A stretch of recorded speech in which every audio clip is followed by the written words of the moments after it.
كان عندنا عزومة النهاردة، ناس صحابنا جايين من برا مصر وكانوا عايزين ياكلوا أكلة ما كلوهاش في حتة قبل كده، فقررت أعملهم وصفة مش بعملها غير في المناسبات اللي زي دي.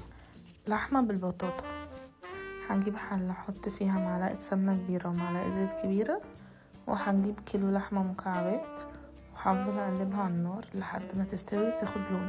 وهي على النار هحط البهارات بتاعتي، هحط 3 فصوص مستكة، ورقتين لورا، وحبهان. البطاطا دي كانت جاية من البلد. احط معلقة صغيرة بهارات لحمة وفلفل اسود وبس كده، واقلب في اللحمة. لما اللحمة تاخد لون هنزل عليها ببصلاية كبيرة اقطعها شرايح، واحط معلقة سكر صغيرة ومعلقة خل صغيرة على اللحمة عشان تستوي احسن. هغطي عليها بقى لحد ما المية اللي فيها تتشرب، هتاخد حوالي ربع ساعة.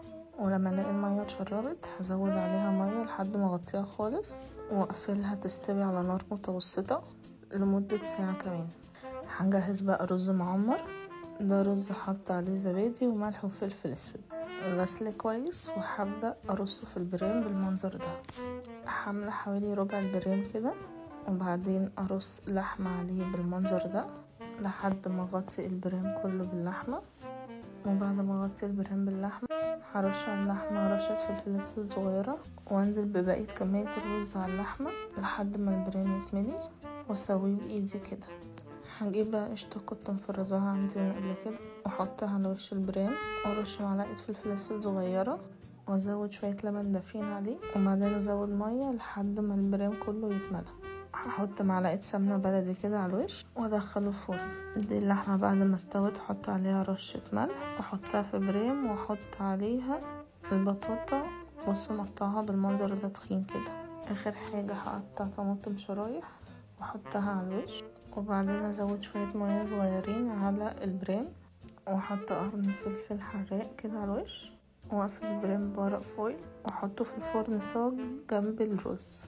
زي ما انتوا شايفين حاطه كل حاجه جنب بعض عشان تستوي. ده الرز بقى بعد ما استوى هغرف كده بالمغرفه منه، واحط جنبه شويه لحمه بالبطاطا. بصوا الصوص تحت شكله عامل ازاي، والبطاطا استوت وشكلها جميل بجد، والريحه كمان حلوه قوي. ده بقى منظر الطبق بعد ما انا عملته. هسميه ليه بقى وادوق. الوصفه دي من اكتر الوصفات اللي انا بحبها. بصوا اللحمة بتدوب ازاي وجميلة، البطاطا مع اللحمة بجد ميكس خطير. الولاد كمان كلوا منه وعجبهم قوي، كانت كل حاجة مظبوطة، وبجد الضيوف انبهروا بالطبق ده.